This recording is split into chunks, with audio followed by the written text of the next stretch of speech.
ओम सं शनिचराय नमः। भक्तों, आइए श्रवण करते हैं शनिवार व्रत कथा।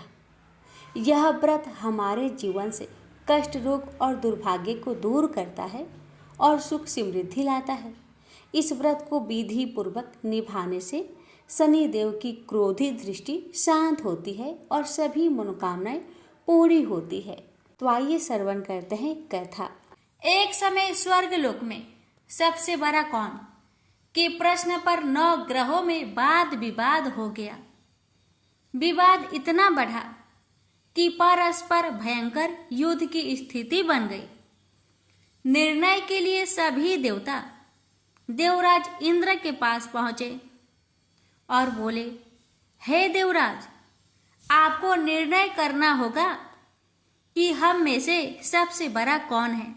देवताओं का प्रश्न सुनकर देवराज इंद्र उलझन में पड़ गए।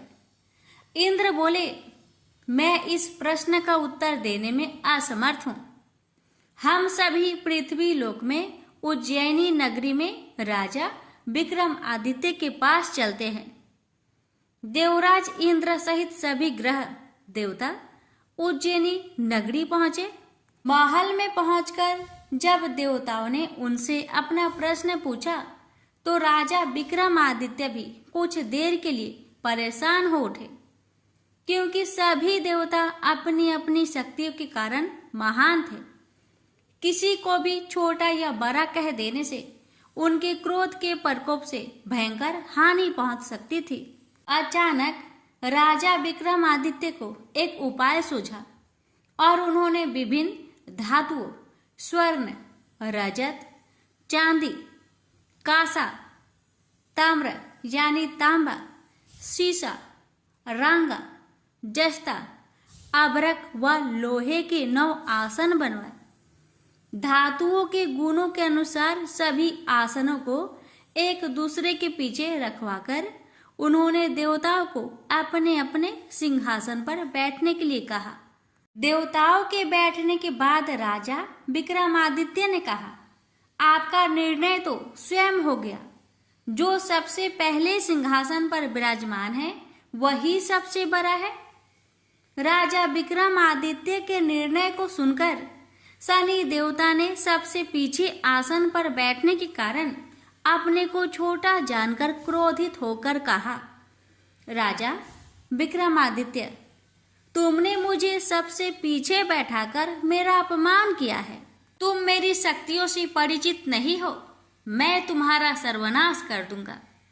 शनि ने कहा, सूर्य एक राशि पर 1 महीने, चंद्रमा 2.25 दिन, मंगल 1.5 महीने, बुध और शुक्र 1 महीने, बृहस्पति 13 महीने रहते हैं। लेकिन मैं किसी राशि पर 7.5 वर्ष, 7.5 तक रहता हूं। बड़े बड़े देवताओं को मैंने अपने प्रकोप से पीड़ित किया है। राम को 7.5 के कारण ही वन में जाकर रहना पड़ा और रावण को 7.5 के कारण ही युद्ध में मृत्यु का शिकार बनना पड़ा। राजा, तू भी मेरे प्रकोप से नहीं बच सकेगा। इसके बाद अन्य ग्रहों के देवता तो प्रसन्नता के साथ चले गए, परंतु शनिदेव बड़े क्रोध के साथ वहां से विदा हुए। राजा विक्रमादित्य पहले की तरह ही न्याय करते रहे। अन्य राज्यों में सभी स्त्री पुरुष बहुत आनंद से जीवन यापन कर रहे थे। कुछ दिन ऐसे ही बीत गए। उधर शनि देवता अपने अपमान को भूले नहीं थे। विक्रमादित्य से बदला लेने के लिए एक दिन शनिदेव ने घोड़े के व्यापारी का रूप धारण किया और बहुत से घोड़े के साथ उज्जैनी नगरी पहुंचे। राजा विक्रमादित्य ने राज्य में किसी घोड़े के व्यापारी की आने के समाचार सुना तो अपने अश्वपाल को कुछ घोड़े खरीदने के लिए भेजा। घोड़े बहुत कीमती थे। तो पाल ने जब वापस लौटकर इस संबंध में बताया तो राजा विक्रमादित्य ने स्वयं आकर एक सुंदर व शक्तिशाली घोड़े को पसंद किया। घोड़े की चाल देखने के लिए राजा उस घोड़े पर सवार हुए तो वह घोड़ा बिजली की गति से दौड़ पड़ा। तेजी से दौड़ता घोड़ा राजा को दूर एक जंगल में ले गया और फिर राजा को वहां गिराकर जंगल में कहीं गायब हो गया। राजा अपने नगर को लौटने के लिए जंगल में भटकने लगा, लेकिन उन्हें लौटने का कोई रास्ता नहीं मिला। राजा को भूख प्यास लगाई। बहुत घूमने पर उसे एक चरवाहा मिला। राजा ने उससे पानी मांगा। पानी पीकर राजा ने उस चरवाहे को अपनी अंगूठी दे दी। फिर उससे रास्ता पूछकर वह जंगल से निकलकर पास के नगर में पहुंचा। राजा ने एक सेठ की दुकान पर बैठकर कुछ देर आराम किया। उस सेठ ने राजा से बातचीत की तो राजा ने उसे बताया कि मैं उज्जैनी नगरी से आया हूँ। राजा के कुछ देर दुकान पर बैठने से सेठ जी की बहुत बिक्री हुई। सेठ ने राजा को बहुत भाग्यवान समझा और खुश होकर उसे अपने घर भोजन के लिए ले गया। सेठ के घर में सोने का एक हार खूंटी पर लटका हुआ था। राजा को उस कमरे में छोड़कर सेठ कुछ देर के लिए बाहर गया। तभी एक आश्चर्यजनक घटना घटी। राजा के देखते देखते सोने के उस हार को खूंटी निकल गई। सेठ ने कमरे में लौटकर हार को गायब देखा तो चोरी का संदेह राजा पर ही किया, क्योंकि उस कमरे में राजा ही अकेला बैठा था। सेठ ने अपने नौकरों से कहा कि इस परदेसी को रस्सियों से बांधकर नगर के राजा के पास ले चलो। राजा ने विक्रमादित्य से हार के बारे में पूछा तो उसने बताया कि उसके देखते ही देखते खूंटी ने हार को निगल लिया था। इस पर राजा ने क्रोधित होकर चोरी करने के अपराध में विक्रमादित्य के हाथ पांव कटवाने का आदेश दे दिया। राजा विक्रमादित्य के हाथ पांव काटकर उसे नगर के सड़क पर छोड़ दिया गया। कुछ दिन बाद एक तेली उसे उठाकर अपने घर ले गया और उसे अपने कोल्हू पर बैठा दिया। राजा आवाज देकर बैलों को हाँकता रहता। इस तरह तेली का बैल चलता रहा और राजा को भोजन मिलता रहा। शनि के प्रकोप की 7.5 पूरी होने पर वर्षा ऋतु आरंभ हुई। राजा विक्रमादित्य एक रात मेघ मल्हार गा रहा था कि तभी नगर के राजा की लड़की राजकुमारी मोहिनी रथ पर सवार उस तेली के घर के पास से गुजरी। उसने मेघ मल्हार सुना तो उसे बहुत अच्छा लगा और दासी को भेजकर गाने वाले को बुला लाने को कहा। दासी ने लौटकर राजकुमारी को अपंग राजा के बारे में सब कुछ बता दिया। राजकुमारी उसके मेघ मल्हार से बहुत मोहित हुई, अतः उसने सब कुछ जानकर भी अपंग राजा से विवाह करने का निश्चय कर लिया। राजकुमारी ने अपने माता पिता से जब यह बात कही तो वे हैरान रह गए। रानी ने मोहिनी को समझाया, बेटी तेरे भाग्य में तो किसी राजा की रानी होना लिखा है, फिर तू उस अपंग से विवाह करके अपने पांव पर कुल्हाड़ी क्यों मार रही है। राजकुमारी ने अपनी जिद नहीं छोड़ी। अपनी जिद पूरी करने के लिए उसने भोजन करना छोड़ दिया और प्राण त्याग देने का निश्चय कर लिया। आखिर राजा रानी को विवश होकर अपंग विक्रमादित्य से राजकुमारी का विवाह करना पड़ा। विवाह के बाद राजा विक्रमादित्य और राजकुमारी तेली के घर में रहने लगे। उस रात स्वप्न में शनिदेव ने राजा से कहा, राजा तुमने मेरा प्रकोप देख लिया, मैंने तुम्हें अपने अपमान का दंड दिया है। राजा ने शनिदेव से क्षमा करने को कहा और प्रार्थना की, हे शनिदेव, आपने जितना दुख मुझे दिया है अन्य किसी को न देना। शनिदेव ने कुछ सोचकर कहा, राजा मैं तुम्हारी प्रार्थना स्वीकार करता हूँ। जो कोई स्त्री पुरुष मेरी पूजा करेगा, शनिवार को व्रत करके मेरी व्रत कथा सुनेगा, उस पर मेरी अनुकंपा बनी रहेगी। प्रातःकाल राजा विक्रमादित्य की नींद खुली तो अपने हाथ पांव देखकर राजा को बहुत खुशी हुई। उसने मन ही मन शनिदेव को प्रणाम किया। राजकुमारी भी राजा के हाथ पांव सही सलामत देखकर आश्चर्य में डूब गई।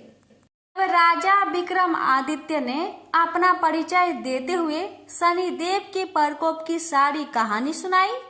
सेठ को जब इस बात का पता चला तो दौड़ता हुआ तेली के घर पहुंचा और राजा के चरणों में गिरकर क्षमा मांगने लगा। राजा ने उसे क्षमा कर दिया क्योंकि यह सब तो शनिदेव के प्रकोप के कारण हुआ था। सेठ राजा को अपने घर ले गया और उसे भोजन कराया। भोजन कराते समय वहां एक आश्चर्यजनक घटना घटी। सबके देखते देखते उस खूंटी ने हार उगल दिया।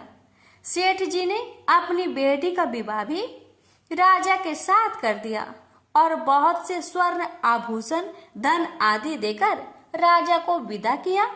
राजा विक्रमादित्य राजकुमारी मोहिनी और सेठ की बेटी के साथ उज्जैनी पहुंचे तो नगर वासियों ने हर्ष से उनका स्वागत किया। अगले दिन राजा विक्रमादित्य ने पूरे राज्य में घोषणा कराई कि शनिदेव सब देवों में सर्वश्रेष्ठ है। प्रत्येक स्त्री पुरुष शनिवार को उनका व्रत करे और व्रत कथा अवश्य सुने। राजा विक्रमादित्य की घोषणा से शनिदेव बहुत प्रसन्न हुए। शनिवार का व्रत करने और व्रत कथा सुनने के कारण सभी लोगों की मनोकामनाएं शनिदेव की अनुकंपा से पूरी होने लगी। सभी लोग आनंद पूर्वक रहने लगे। प्रेम से बोलिए शनि महाराज की जय हो। एक ब्राह्मण को सपने में नीली घोड़ी पर नीली कपड़े पहने एक आदमी दिखाई देता था और कहता है, हे ब्राह्मण देवता, मैं तेरे लगूंगा। ब्राह्मण घबरा कर उठ गया। अगले दिन यही सपना उसे फिर आता है। यह सपना उसे रोज आने लगा। वह परेशान हो गया और चिंता के मारे दुबला होने लगा। उसकी पत्नी ने कारण पूछा तो उसने सपने के बारे में बताया। ब्राह्मणी बोली, वे अवश्य ही शनि महाराज होंगे। अब की बार दिखे तो कहना लग जाओ, पर 1:15 से ज्यादा मत लगना। उस दिन सपने आने पर ब्राह्मण ने कहा, लग जाओ, पर कितने समय के लिए लगोगे? शनि जी बोले, 7.5 वर्ष का लगूंगा। ब्राह्मण ने कहा, क्षमा करे शनि जी, इतना भारी तो मुझसे झेला नहीं जाएगा। तब शनि जी बोले, तो 5 वर्ष का लग जाऊंगा। ब्राह्मण बोला, यह भी मेरे लिए ज्यादा है। शनि जी बोले, 2.5 साल का लग जाऊं।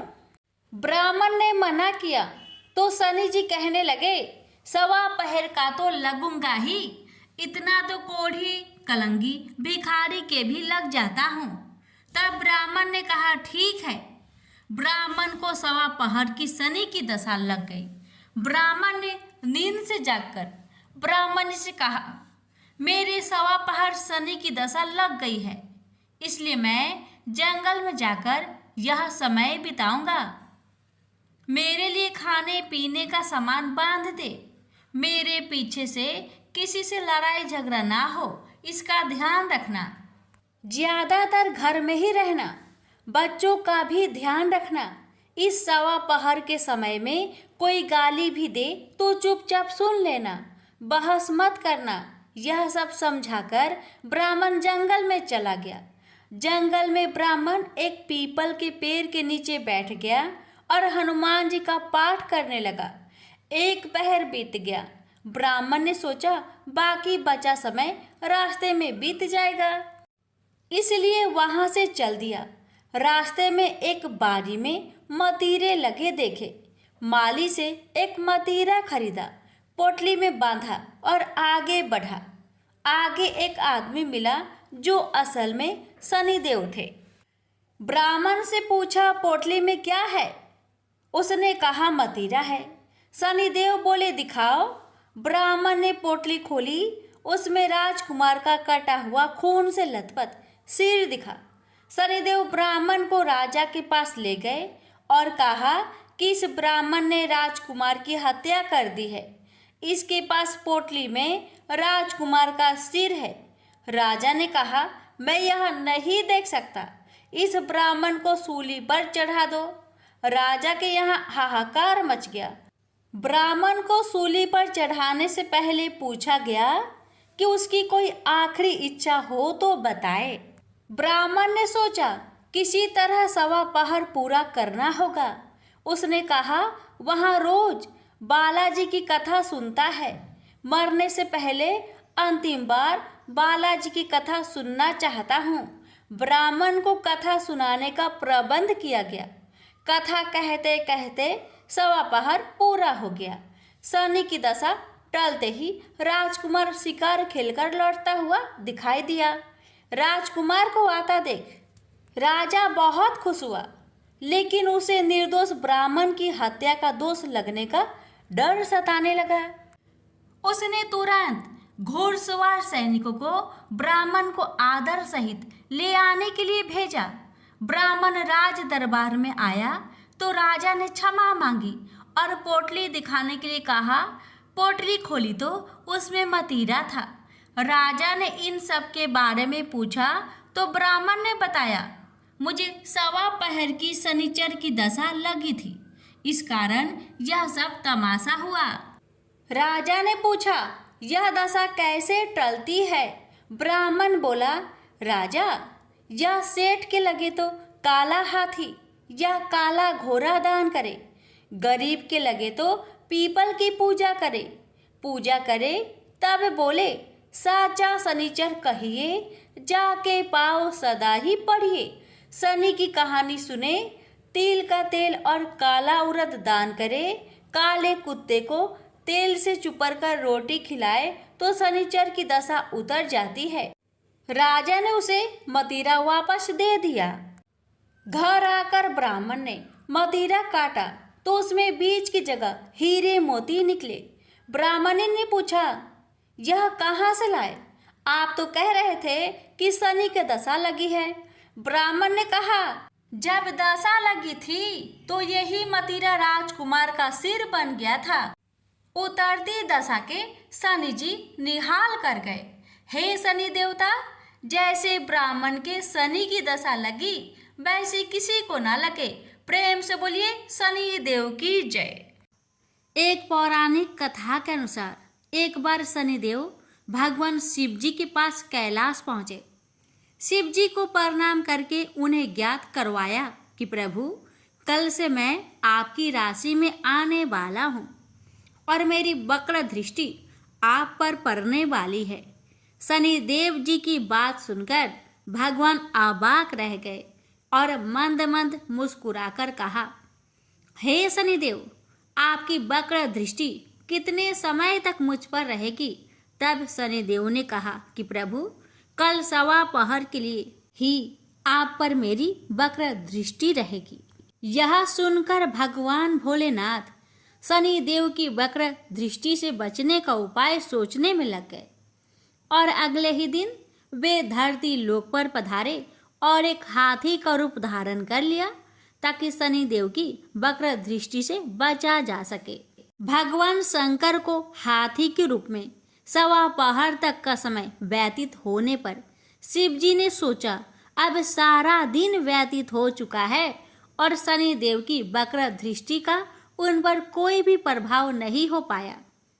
तब भगवान शिव पुनः कैलाश वापस लौट गए। भगवान शंकर अति प्रसन्न मुद्रा में कैलाश पहुँचे तो उन्होंने वहाँ पर शनिदेव को उनका इंतजार करते हुए पाया। शंकर जी को देखकर शनिदेव ने प्रणाम किया। शंकर जी ने कहा, हे शनिदेव, आपकी वक्र दृष्टि का मुझ पर कोई भी नकारात्मक प्रभाव नहीं पड़ा। यह सुनकर शनिदेव मुस्कुराए और कहा कि मेरी वक्र दृष्टि से कोई भी नहीं बच सकता, चाहे कोई भी क्यों न हो। तब शनिदेव ने कहा, हे प्रभु, मेरी ही दृष्टि के प्रभाव से आपको 1.25 पहर के लिए देव योनि को त्याग कर पशु योनि में जाना पड़ा। यही मेरी वक्र दृष्टि का आप पर प्रभाव था। शनिदेव की न्याय प्रियता को देखकर भगवान शिव जी अति प्रसन्न हुए। वह शनिदेव को सूर्य से भी ज्यादा प्रतापी होने का वरदान दे दिया। प्रेम से बोलिए शनि भगवान जी की जय। हर हर महादेव। प्राचीन समय की बात है, जब देवताओं और ऋषियों के बीच भगवान शनि देव की शक्ति और न्यायप्रियता की चर्चा हो रही थी। सभी जानते थे कि शनिदेव अपने कठोर न्याय के लिए प्रसिद्ध है, लेकिन उनके स्वरूप और वाहन के पीछे छिपे दिव्य रहस्य को बहुत कम लोग समझते हैं। एक दिन ऋषि नारद ने स्वयं भगवान शनि देव से उनके स्वरूप और वाहन कौवा के महत्व का रहस्य जानने की इच्छा प्रकट की। भगवान शनि देव का दिव्य स्वरूप अत्यंत तेजस्वी और गंभीर था। वे गहरे काले रंग के थे, जो उनकी गहन तपस्या और धैर्य का प्रतीक था। उनके नेत्र अत्यंत तीव्र थे, जो सत्य और असत्य का भेद तुरंत पहचान लेते थे। उनके शरीर पर नीले और काले रंग के वस्त्र शोभ्यमान था, जो उनकी न्यायपूर्ण और दृढ़ निष्ठा को दर्शाते थे। उनके सिर पर स्वर्ण मुकुट दमक रहा था और उनके हाथों में गदा, तलवार, त्रिशूल और धनुष थे, जो यह प्रमाणित करते थे कि वे न्याय देने में ना तो कभी पश्चाताप करते हैं और ना ही किसी से डरते हैं। भगवान शनि देव का वाहन एक कौवा है, जिसे लेकर अनेक रहस्यमयी कथाएं प्रचलित है। जब ऋषि नारद ने उनसे पूछा कि उन्होंने कौवे को अपना वाहन क्यों चुना, तो शनिदेव मुस्कुराए और बोले, हे नारद, जिस प्रकार न्याय प्रिय हूँ और हर व्यक्ति को उसके कर्मों के अनुसार फल देता हूँ, उसी प्रकार कौवा भी सावधान, सतर्क और न्याय का प्रतीक है। इसके पीछे एक कथा जुड़ी हुई है। बहुत समय पहले त्रेता युग में एक तपस्वी राजा नल राज करते थे। वे अत्यंत न्यायप्रिय और धर्मपरायण थे, लेकिन उनके राज्य में एक दुष्ट व्यक्ति चोरी और छल कपट करके लोगों को परेशान कर रहा था। राजा नल ने उसे दंडित करने का निर्णय लिया, लेकिन वह व्यक्ति बार बार बच निकलता था। तभी भगवान शनिदेव ने राजा नल के दरबार में एक कौवे के रूप में प्रवेश किया और राजा को संकेत दिया कि वह अपराधी कहाँ छिपा है। राजा ने कौवे का अनुसरण किया और अपराधी को पकड़ लिया। राजा ने कौवे से कहा, हे पक्षीराज, तुमने सत्य का मार्ग दिखाया, अब मैं तुम्हें सम्मान दूंगा। और तभी भगवान शनिदेव अपने वास्तविक रूप में प्रकट हुए और बोले, राजा नल, इस कौवे ने जो किया वह न्याय का प्रतीक है। यह सदैव सतर्क रहता है, कर्तव्य निष्ठा रहता है और हर बुराई को दूर करने में सहायक होता है। इसलिए मैं इसे अपना वाहन बनाता हूँ, ताकि यह मेरे साथ हर अन्यायी को न्याय का संदेश देता रहे। तब से कौवा भगवान शनिदेव का वाहन बन गया और यह संकेत देने वाला कि जहाँ भी अनन्य होगा वहाँ भगवान शनिदेव का न्याय अवश्य पहुँचेगा। भक्तों, कथा से यह शिक्षा मिलती है कि भगवान शनिदेव हमें सिखाते हैं कि कर्मों का न्याय अवश्य होता है, चाहे वह देर से ही क्यों ना मिले। कौवा सतर्कता और सावधानी का प्रतीक है। हमें अपने जीवन में अपने कार्यों को सोच समझकर करना चाहिए। सत्य और न्याय के मार्ग पर चलने वाला व्यक्ति हमेशा भगवान शनिदेव का आशीर्वाद प्राप्त करता है। प्रेम से बोलिए जय शनिदेव। कि महान पराक्रमी हनुमान अजर अमर है। पवन पुत्र हनुमान रघुकुल के कुमारों के कहने से प्रतिदिन अपनी आत्मकथा का कोई भाग सुनाया करते थे। उन्होंने कहा कि एक बार मैं संध्या के समय अपने आराध्य श्री राम का स्मरण करने लगा, तो उसी समय ग्रहों में पाप ग्रह मंद गति सूर्य पुत्र शनि देव पधारे। वह अत्यंत कृष्ण वर्ण के भीषणाकार थे। वह अपना सिर प्राय झुकाए रखते हैं, जिस पर अपनी दृष्टि डालते हैं वह अवश्य नष्ट हो जाता है। शनिदेव हनुमान के बाहुबल और पराक्रम को नहीं जानते थे। हनुमान ने उन्हें लंका में 10 ग्रीव के बंधन से मुक्त किया था। वह हनुमान जी से विनय पूर्वक किंतु कर्कश स्वर में बोले, हनुमान जी, मैं आपको सावधान करने आया हूँ। त्रेता की बात दूसरी थी, अब कलयुग प्रारंभ हो गया है। भगवान वासुदेव ने जिस क्षण अपनी अवतार लीला का समापन किया, उसी क्षण से पृथ्वी पर कली का प्रभुत्व हो गया है। यह कलयुग है। इस युग में आपका शरीर दुर्बल और मेरा बहुत बलिष्ठ हो गया है। अब आप पर मेरी 7.5 की दशा प्रभावी हो गई है।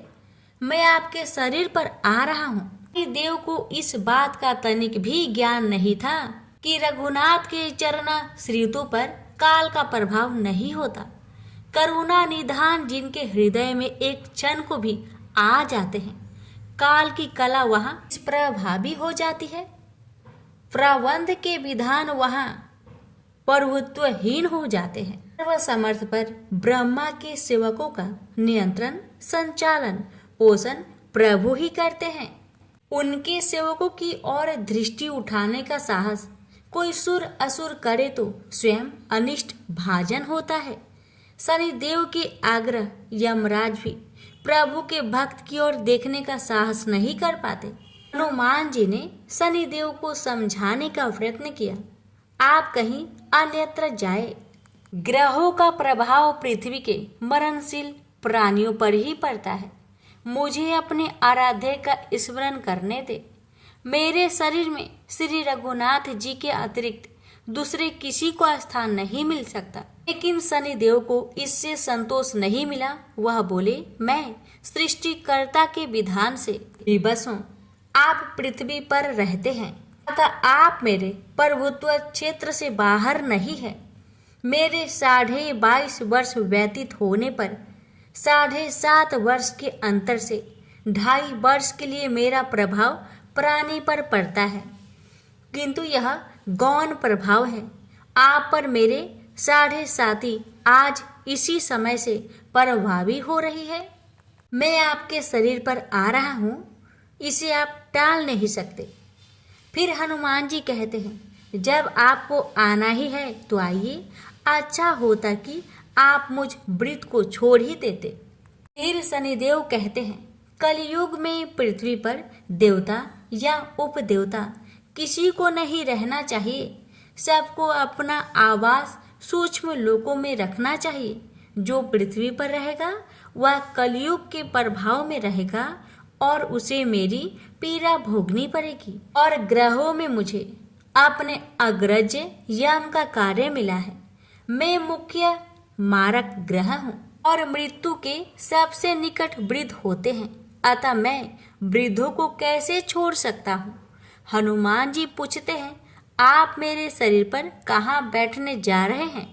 शनिदेव गर्व से कहते हैं, हे प्राणी के सिर पर मैं 2.5 वर्ष प्राणी के सिर पर रहकर की बुद्धि विचलित बनाए रखता हूँ। मध्य के 2.5 वर्ष उसके उदर में स्थित रहकर उसके शरीर को अस्वस्थ बनाता हूँ। वह अंतिम 2.5 वर्ष पैरों में रहकर उसे भटकाता हूँ। फिर शनिदेव हनुमान जी के मस्तक पर आ बैठे तो हनुमान जी के सिर पर खाज हुई। इसे मिटाने के लिए हनुमान जी ने बड़ा पर्वत उठाकर सिर पर रख लिया। शनिदेव चिल्लाते हैं, यह क्या कर रहे हैं आप। फिर हनुमान जी कहते हैं, जैसे आप सृष्टिकर्ता के विधान से विवश है, ऐसे मैं भी अपने स्वभाव से विवश हूँ। मेरे मस्तक पर खाज मिटाने की यही उपचार पद्धति है और आप अपना कार्य करें और मैं अपना कार्य। ऐसे कहते ही हनुमान जी ने दूसरा पर्वत उठाकर सिर पर रख लिया। इस पर शनिदेव कहते हैं, आप इन्हें उतारिए, मैं संधि करने को तैयार हूँ। इनके इतना कहते ही हनुमान जी ने तीसरा पर्वत उठाकर सिर पर रख लिया। तो शनिदेव चिल्लाकर कहते हैं, मैं अब आपके समीप नहीं आऊँगा। फिर भी हनुमान जी नहीं माने और चौथा पर्वत उठाकर सिर पर रख लिए। शनिदेव फिर चिल्लाते हैं, पवन कुमार त्राहि माम रामदूत आंजनेयम नमः। मैं उसको भी पीड़ित नहीं करूँगा जो आपका स्मरण करेगा। मुझे उतर जाने का अवसर दे। हनुमान जी कहते हैं, बहुत शीघ्रता की। अभी तो 5वां पर्वत रखना बाकी है। और इतने में ही शनि मेरे पैरों में गिर गए और कहा, मैं सदैव आपके दिए वचनों को स्मरण रखूंगा। आघात के उपचार के लिए शनिदेव तेल मांगने लगे। हनुमान जी तेल कहाँ देने वाले थे, वही शनिदेव आज भी तेल दान से संतुष्ट होते हैं। प्रेम से बोलिए पवन पुत्र हनुमान की जय, शनि महाराज की जय। शनिवार व्रत कथा। एक बार भगवान विष्णु, शंकर और ब्रह्मा जी के बीच एक संवाद शुरू हुआ। यह संवाद था संसार में एक न्याय अधिकारी को जन्म देने का। यह संवाद तब शुरू हुआ जब देवों और असुरों के बीच लगातार युद्ध हो रहा था। असुरों को लगता था कि जब न्याय की बात आती है तो फैसला देवों के हक में सुनाया जाता है, परंतु असुरों के गुरु शुक्राचार्य को भगवान शंकर पर पूर्ण विश्वास था कि वह देवों के साथ असुरों के हितों की भी रक्षा करेंगे। भगवान शंकर ने अपने परम भक्त शुक्राचार्य को निराश नहीं किया। भगवान शंकर ही थे जिन्होंने शनि देव के जन्म की पटकथा लिखी। शनि देव का जन्म सूर्य पुत्र के रूप में हुआ, जिनकी मां का नाम छाया था। एक पौराणिक कथा के अनुसार छाया ने शनि को एक जंगल में छुपा के रख उनका वही पालन पोषण किया। यम के अलावा शनि भी एक पुत्र है। शनि देव को भी नहीं मालूम था उनके पिता स्वयं सूर्य देव है। लेकिन यह राज बहुत दिनों तक छुपा ना सका, क्योंकि संसार को उनका न्याय अधिकारी मिलना था, जो कर्मों के आधार पर लोगों को न्याय और दंड देगा। इधर देवाधिपति इंद्रदेव और शुक्राचार्य के बीच न्याय अधिकारी के अस्तित्व को जानने के लिए खलबली मची हुई थी। इसी खलबली का नतीजा एक चक्रवात के रूप में आया, जिसका संचालन शुक्राचार्य कर रहे थे। शुक्राचार्य को मोहरा बनाते हुए इंद्रदेव ने एक षड्यंत्र रचा था। सही मायनों में इस चक्रवात के लिए इंद्रदेव जिम्मेदार थे, जिन्होंने असुरों के गुरु शुक्राचार्य को उस्काया। इस चक्रवात की चपेट में शनि की माता छाया आ गई, जिससे शनिदेव नाराज हो गए और शंकर भगवान की कृपा से उन्हें अपनी शक्तियों का बोध हो गया और उन्होंने अपनी मां छाया को बचा लिया। इसके बाद सूर्यदेव चक्रवात से क्रोधित हो गए और उन्होंने शुक्राचार्य और इंद्रदेव को सूर्य लोक में बुलाया, जहां पर चक्रवात के दोषी को दंड देकर न्याय किया जाना था। लेकिन शुक्राचार्य की बात सुने बिना सूर्यदेव ने शुक्राचार्य को दोषी करार दे दिया। इसको देखते हुए वहां शनिदेव प्रकट हो गए। उन्होंने न्याय अधिकारी के रूप में उचित न्याय किया। उन्होंने सभी को बताया कि चक्रवात के असली दोषी शुक्राचार्य नहीं अपितु इंद्रदेव है। शनिदेव की यह बात सुनकर वहां मौजूद सभी देवता, उनके पिता सूर्यदेव और शुक्राचार्य चकित रह गए। लेकिन शनिदेव ने कहा कि न्याय सबके लिए बराबर होता है, चाहे वह देव हो या असुर। अंत में देवताओं को शनिदेव के आगे झुकना ही पड़ा, क्योंकि न्याय विश्व के न्याय अधिकारी के द्वारा हो रहा था। इंद्रदेव को सजा के तौर पर अपना मुकुट धरती पर उतार कर रखना पड़ा। प्रेम से बोलिए शनि महाराज की जय। जब भी अपने पति शिव के साथ दूसरे देवताओं के निवास स्थान पर जाती और वहां उनके सजे धजे सुंदर भवनों को देखती, तो उन्हें बड़ी हीनता का बोध होता। वो यह महसूस करती कि हमसे छोटे छोटे देवताओं के पास भी बड़े बड़े भव्य भवन हैं, लेकिन हमारे पास कुछ भी नहीं। कहने को मैं आदिदेव शिव की पत्नी हूँ, लेकिन रहने के लिए मिली है कैलाश पर्वत की कंदराएं और पहनने के लिए वल्कल। किसी उचित आवास के अभाव में मैं अन्य सुख सुविधाओं का भी उपभोग नहीं कर सकती। एक दिन पार्वती ने अपने मन की यह व्यथा अपने पति शिव से कही।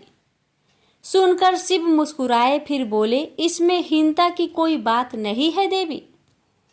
प्रत्येक व्यक्ति की अपनी अपनी जीवन शैली होती है। हमारी जीवन शैली यही है, हम अपनी इस शैली को हीन क्यों समझे? अन्य देवगण प्रकृति से बहुत दूर है, जबकि हम प्रकृति की गोद में निवास करते हैं। यह तो हमारे लिए गौरव की बात है, हीनता की नहीं। शिव के तर्कों से पार्वती संतुष्ट नहीं हुई और बोली, मुझे आपकी ये बातें समझ में नहीं आती देव। मुझे तो अपना एक आवास चाहिए, बहुत ही भव्य और सुख सुविधा से पूर्ण।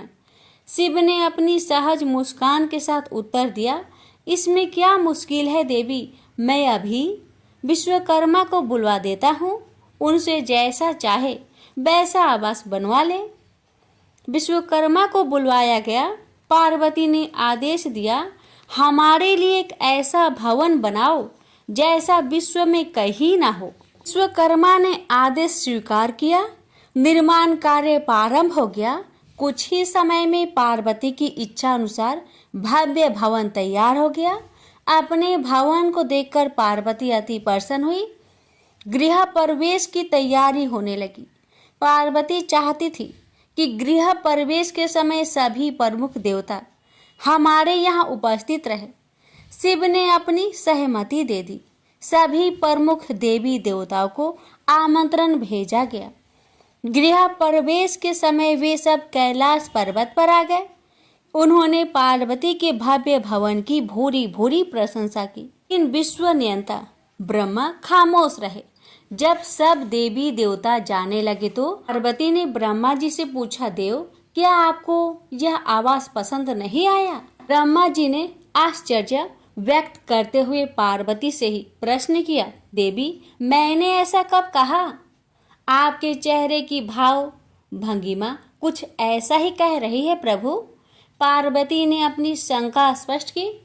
फिर ब्रह्मा जी को मौन देखकर पार्वती ने अपनी बात आगे बढ़ाई, देव आप कुछ संकोच कर रहे हैं, स्पष्ट कहिए क्या बात है? ब्रह्मा जी ने तनिक रुककर उत्तर दिया, देवी और तो सब ठीक है, लेकिन इस प्रसाद पर शनि की कुदृष्टि है। इतना कहकर वे वहां से चले गए। पार्वती ने ब्रह्मा जी की बात शिव को बतलाई तो वे भी कुछ चिंता में पड़ गए। पार्वती ने शिव से पूछा, प्रभु शनि की दृष्टि से क्या हो सकता है? यह प्रसाद जल सकता है? शिव ने उत्तर दिया। यह सुनकर पार्वती भी चिंतित हो गई और बोली, प्रभु इसके लिए कोई उपाय कीजिए। शिव ने निराशा व्यक्त की।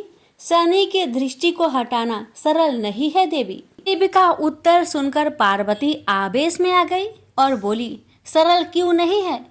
आप अभी शनि लोक जाइए और शनि से कहिए कि वह हमारे प्रसाद पर से अपनी कुदृष्टि हटा ले। यदि वह मान जाए तो आप तत्काल उसे वरदान दे दीजिएगा, और यदि ना माने तो आप अपना डमरू जोर से बजा दीजिएगा। मैं स्वयं अपने प्रसाद को आग लगा दूंगी। यदि प्रसाद को जलना ही है तो यह मेरे ही हाथों से जलेगा, शनि की कुदृष्टि से नहीं। इसके बाद मैं शनि को श्राप दूंगी। पार्वती की इच्छा अनुसार शिव शनि लोक गए। वहां शनि देव ने उनकी अभ्यर्थना की और आदर के साथ आसन पर बैठाया। आसन ग्रहण करने के बाद शिव ने अपने आने की प्रयोजन बताया। देवी पार्वती ने जो प्रसाद बनवाया है उस पर तुम्हारी कुदृष्टि है, अतः वे चाहती हैं कि तुम उधर से अपनी कुदृष्टि हटा लो। शनि देव ने करवध होकर निवेदन किया, आप निश्चिंत रहे देव, माता पार्वती के प्रसाद पर कुदृष्टि डालने का मैं दुस्साहस कर ही नहीं सकता।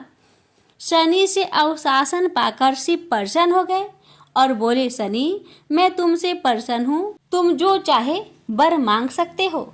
शनि ने विनम्र भाव से कहा, प्रभु आपका दिया हुआ सब कुछ मेरे पास है, क्या मांगू? हाँ, एक इच्छा अवश्य है, वह है आपका तांडव नृत्य देखने की। बहुत दिन हो गए उसे देखे हुए, आपका नृत्य देखला सके तो कृपा होगी। शनि का यह अनुरोध शिव को अच्छा लगा। उन्होंने तत्काल अपना डमरू उठा लिया और लगे नृत्य करने। भोले भंडारी ये भी भूल गए कि माता पार्वती ने डमरू की आवाज सुनकर अपने नवनिर्मित प्रसाद को जला देने की बात कही थी। बस डमरू बजा बजा कर वे नृत्य करते रहे। उधर पार्वती ने जब कैलाश पर डमरू की ध्वनि सुनी तो उन्होंने सोचा कि शनि ने अपनी कुदृष्टि हटाना अस्वीकार कर दिया है, अतः वे बहुत दुखी हुई। उन्हें लगा कि यदि मैं तत्काल अपने नवनिर्मित आवास को आग लगा दूंगी तो वह शनि की कुदृष्टि से बच जाएगा। अतः उन्होंने स्वयं ही अपने प्रसाद में आग लगा दी। वह धू धू करके जल उठा। प्रसाद को जलता देख पार्वती का शनि पर क्रोध धीरे धीरे बढ़ने लगा और वे उसे श्राप देने के लिए तैयार हो गई। लेकिन उसी समय भगवान शिव वहां पहुंच गए। उन्होंने वहां प्रसाद को जलते देखा तो वे आश्चर्यचकित रह गए। उनकी समझ में ही नहीं आया कि यह कैसे हो गया। फिर अचानक उन्हें सब कुछ स्मरण हो आया। अपनी भूल का उन्हें एहसास हुआ। उन्होंने पार्वती जी को सब कुछ कह सुनाया। सच्चाई जानकर पार्वती को भी अपनी जल्दबाजी पर दुख हुआ। अब शनि को श्राप देने का कोई अर्थ नहीं था। प्रत्यक्षतः उसका कहीं कोई अपराध नहीं था। फिर भी पार्वती और शिव को यह लग रहा था कि यह सब हुआ शनि की कुदृष्टि से ही। लेकिन इस स्थिति को देखते हुए वे उसे दोषी नहीं ठहरा सकते थे। प्रेम से बोलिए हर हर महादेव, शनि महाराज की जय हो। हिंदू धर्म में माँ काली का प्रमुख स्थान है। काली का अर्थ है समय और काल। ऐसा माना जाता है कि इनकी उत्पत्ति समय और काल पापियों के नाश के लिए हुई थी। समय और काल से कोई भी नहीं बच सकता, यह सभी को निकल जाता है। माता पार्वती ने यह भयानक रूप पापियों के विनाश के लिए धारण किया था। माँ काली पापियों के लिए विनाश है और अपने भक्तों के लिए प्रेम से भरी हुई है। जो भी प्राणी सच्चे मन से माँ की भक्ति करता है, माँ उसे मनोवांछित फल देती है। माँ काली की कथा। एक समय दारुक नाम के पापी असुर ने ब्रह्मा जी की तपस्या करके उन्हें प्रसन्न कर लिया। ब्रह्मा जी से पाए वरदान के कारण दारुक अत्यंत बलशाली हो गया। वह देवताओं और ब्राह्मण को परेशान करने लगा। वह उन पर अत्याचार करने लगा। धार्मिक अनुष्ठान यज्ञ बंद करवा दिए और स्वर्गलोक को चला गया। सभी देवता विचलित होकर ब्रह्मा जी और विष्णु जी के पास सहायता मांगने के लिए चले गए। ब्रह्मा जी ने बताया कि दारुक का नाश सिर्फ स्त्री के हाथ से हो सकता है। सभी बड़े देवता भी उससे युद्ध में हार चुके थे। अंत में यह निश्चय किया गया कि दारुक का वध भगवान शिव की पत्नी माता पार्वती करेगी। भगवान शिव ने अपना तीसरा नेत्र खोलकर भयानक और प्रचंड महाकाली को जन्म दिया। उनका शरीर काले रंग का था और माँ काली के माथे पर तीसरा नेत्र और चंद्र रेखा थी। उनके हाथों में त्रिशूल और कई प्रकार के अस्त्र शस्त्र थे। महाकाली के प्रचंड रूप को देखकर सभी देवता थर थर कांपने लगे और वहां से भागने लगे। युद्ध में दारुक महाकाली से पराजित हुआ और इस तरह उस दुष्ट का अंत हुआ। महाकाली के भयानक रूप से चारों तरफ अग्नि की भयानक लपटें उत्पन्न हो गई। महाकाली की क्रोध को सिर्फ भगवान शिव ही रोक सकते थे, इसलिए उन्होंने एक बालक का अवतार लिया। भगवान शिव शमशान पहुंचे और वहां बालक के रूप में लेटकर रोने लगे। छोटे बालक को देखकर महाकाली का क्रोध शांत हो गया। उनके हृदय में ममता भावना जागृत हो गई। उन्होंने शिव रूपी उस छोटे बालक को उठा लिया और अपने स्तनों से दूध पिलाने लगे। इस प्रकार से शिव जी ने उनके क्रोध को भी पी लिया। इस प्रकार महाकाली का भयानक और प्रचंड क्रोध शांत हुआ उसके बाद महाकाली मूर्छित हो गई। उन्हें होश में लाने के लिए भगवान शिव ने तांडव नृत्य किया और होश में आने पर पुनः माता पार्वती के रूप में आ चुकी थी। माता पार्वती भगवान शिव का नृत्य देखकर नृत्य करने लगी, जिसके कारण उन्हें योगिनी के नाम से भी पुकारा जाता है। इसके अलावा महाकाली ने महिषासुर, चंडमुंड, रक्तबीज, शुभ, निशुंभ जैसे राक्षसों का वध किया। 10 महाविद्याओं में महाकाली प्रथम महाविद्या है। प्रेम से बोलिए काली माता की जय। काली मैया का व्रत किसी भी शनिवार से आप यह व्रत आरंभ कर सकते हैं। सुबह जल्दी उठकर स्नान करके आपको स्वच्छ वस्त्र धारण करने हैं। माँ काली की पूजा में लाल और काले रंग के वस्त्र पहने जाते हैं। काले रंग के वस्त्रों का इस्तेमाल तांत्रिक क्रियाओं में किया जाता है, इसलिए आप लाल रंग के वस्त्र धारण करें। माता के समक्ष 9 शनिवार के व्रत रखने का संकल्प ले। 1 शनिवार, 2 शनिवार या 3 शनिवार का भी व्रत रखा जाता है। इसको खुले व्रत कहते हैं। जो भी आपकी क्षमता और इच्छा हो, व्रत प्रारंभ करने से पहले माता रानी के समक्ष संकल्प लेते समय उन्हें बताएं। काली माता का व्रत प्रारंभ करने से पहले आपका व्रत अच्छे से हो जाए, ऐसा आशीर्वाद मांगना चाहिए। इसके अलावा व्रत के दौरान आपसे कोई त्रुटि या भूल चूक हो जाए, उसकी क्षमा याचना पहले से ही मांग लेनी चाहिए। आपको माता की चौकी लगानी है, जिसका आसन लाल रंग के कपड़े द्वारा बनाए। माता के स्वयं में रूप की मूर्ति या फोटो स्थापित करें। माँ के व्रत में आपको माता का श्रृंगार का सामान जरूर अर्पित करना चाहिए।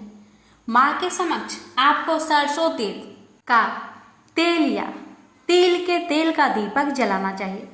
माता को रौली का तिलक लगाए और माता को अपनी क्षमता अनुसार भोग लगाए और माता को पुष्प अर्पित करें। आप माता को लाल या काले रंग के वस्त्र भी अर्पित कर सकते हैं। माता को अपनी मनोकामना बताएं और उसकी पूर्ति के लिए प्रार्थना करें। व्रत के दिन आपको काली कवच और काली चालीसा का पाठ जरूर करना चाहिए। इसके बाद आपको काली माँ की व्रत कथा का पाठ करना चाहिए। व्रत से एक दिन पहले स्नान करके साफ कपड़े पहन ले। अपने मन को माता की ओर एकाग्रचित करें। किसी के विरुद्ध हीन भावना, लालच और द्वेष मन में ना रखें। घर को साफ सुथरा कर ले। पूजा के लिए आवश्यक सामग्री एकत्र कर ले। व्रत पालन के नियम: सुबह सूर्योदय से पहले उठकर स्नान करें और साफ सुथरे कपड़े पहने। पूजा स्थल को साफ सुथरा करें और माँ काली की मूर्ति या तस्वीर स्थापित करें। माँ काली को फूल, धूप, दीप, नैवेद्य अर्पित करें। माँ काली के मंत्रों का जाप करें। व्रत का संकल्प ले। व्रत के बाद शाम को फिर से स्नान करें और साफ कपड़े पहने। माँ काली की आरती करें, भजन कीर्तन करें, माँ काली को भोग लगाए, प्रसाद वितरित करें। अब आइए जानिए पूजा सामग्री के बारे में। माँ काली की मूर्ति या तस्वीर, कलश, कलावा, श्रृंगार का सामान, चुनरी, नारियल, फूल, धूप, दीप, नैवेद्य, पूजा का प्रसाद, फल, मिठाई, रोटी, सब्जी, मांस। यदि आप मांसाहारी है तब व्रत के नियम: आज के दिन आपको अन्न ग्रहण नहीं करना है। इस व्रत में निराहार रहने का प्रयास करें और यदि आप निराहार नहीं रह सकते तो एक समय आप फल ग्रहण कर सकते हैं। व्रत के दौरान केवल एक ही समय भोजन करें। भोजन में मांस, प्याज, लहसुन आदि का सेवन ना करें। व्रत के दौरान शुद्ध रहे और किसी भी प्रकार की बुरी आदतों से दूर रहे। व्रत का उद्यापन विधि: उद्यापन के लिए माँ काली को भोग लगाए। उद्यापन में आपको 9 कन्याओं का पूजन करना है। जिस तरह से आप सप्तमी में, अष्टमी और नवमी में नवरात्रि के समय पूजा करते हैं, ठीक उसी तरह से पूजा करनी है। पूरी, काले चने और सूजी के हलवे से कन्याओं का भोजन करवाना है और कम से कम एक साबुत फल अवश्य दे और दक्षिणा के रूप में अपनी क्षमता अनुसार 11 रुपए अवश्य दे और परिवार के सभी सदस्यों को भी यही भोजन करना है और उसके पश्चात आप भी इसे भोजन को ग्रहण करें। भोजन को बनाते समय लाल मिर्च, लहसुन, प्याज और मसाले का प्रयोग बिल्कुल भी ना करें। भजन कीर्तन करें, इसके बाद प्रसाद वितरित करें। माँ काली के व्रत करने के लाभ। इस व्रत को करने से माँ काली की कृपा प्राप्त होती है। इस व्रत को करने से सभी प्रकार के भय और कष्ट दूर होते हैं और मनुष्य निडर हो जाता है। इस व्रत को करने से मनुष्य की सभी मन की इच्छाएं पूर्ण हो जाती है। इस व्रत को करने से जीवन में सुख, समृद्धि और वैभव आता है। इस व्रत को करने से सभी प्रकार के तंत्र, मंत्र और ऊपरी शक्तियां नष्ट हो जाती है। जय शनिदेव। आप सभी भक्तों पर शनि भगवान की कृपा सदा सर्वदा बनी रहे। आज आप सभी श्रवण करेंगे शनिवार शनि भगवान की व्रत कथा। जो भक्त इस व्रत को पूरे मन से निष्ठा के साथ करता है उसे शनिदेव की विशेष कृपा प्राप्त होती है। इस व्रत से न केवल जीवन में सुख शांति आती है बल्कि हर मनोकामना पूर्ण होती है। जैसे कर्ज से मुक्ति मिलती है और नौकरी व्यवसायों में सफलता मिलती है। सुबह स्नान करके शनिदेव का पूजन करना चाहिए और उनकी कथा सुनना चाहिए। दान पुण्य भी करें। इससे जीवन में सकारात्मक ऊर्जा और समृद्धि बनी रहती है। तो आइए भक्तों, शनि भगवान के व्रत के साथ उनकी कृपा प्राप्त करने के लिए उनकी महिमा की कथा का श्रवण करें। प्रेम से बोलिए जय शनिदेव। कथा के मुताबिक शनिदेव की सौतेली माँ के कारण शनिदेव को श्राप लगा, जिसके बाद वो लंगड़े हो गए। सूर्य देव का तेज सहन न कर पाने की वजह से उनकी पत्नी संज्ञा छाया देवी ने अपने शरीर से अपने जैसे ही एक प्रतिमूर्ति तैयार की और उसका नाम स्वर्णा रखा। संज्ञा देवी ने स्वर्णा को आज्ञा दी कि तुम मेरी अनुपस्थिति में मेरी सारी संतानों की देखरेख करते हुए सूर्य देव की सेवा करो और पत्नी सुख भोगो। ये आदेश देकर वह अपने पिता के घर चली गई। स्वर्णा ने भी अपने आप को इस तरह ढाला कि सूर्य देव भी यह रहस्य न जान सके। इस बीच सूर्य देव से स्वर्णा को 5 पुत्र व 2 पुत्रियां हुई। स्वर्णा अपने बच्चों पर अधिक और संज्ञा की संतानों पर कम ध्यान देने लगी। एक दिन संज्ञा के पुत्र शनि को तेज भूख लगी तो उसने स्वर्णा से भोजन मांगा। तब स्वर्णा ने कहा, अभी ठहरो, पहले मैं भगवान का भोग लगा लूं और तुम्हारे छोटे भाई बहनों को खाना खिला दूं, फिर तुम्हें भोजन दूंगी। यह सुन शनि को क्रोध आ गया और उन्होंने भोजन पर लात मारने के लिए अपना पैर उठाया। तो स्वर्णा ने शनि को श्राप दे दिया कि तेरा पाँव अभी टूट जाए। माता का श्राप सुनकर शनिदेव डरकर अपने पिता के पास गए और सारा किस्सा कह दिया। सूर्यदेव समझ गए कि कोई भी माता अपने बच्चे को इस तरह का श्राप नहीं दे सकती। तब सूर्यदेव ने क्रोध में आकर पूछा कि बताओ तुम कौन हो। सूर्य का तेज देखकर स्वर्णा घबरा गई और सारी सच्चाई बता दी। तब सूर्यदेव ने शनि को समझाया कि स्वर्णा तुम्हारी माता तो नहीं है परंतु माँ के समान है, इसलिए उसका श्राप व्यर्थ तो नहीं होगा, परंतु यह उतना कठोर नहीं होगा कि टांग पूरी तरह से अलग हो जाए। हाँ, तुम आजीवन एक पाँव से लंगड़ा कर चलते रहोगे। यही कारण है कि शनिदेव लंगर कर चलते हैं। प्रेम से बोलिए शनि भगवान की जय।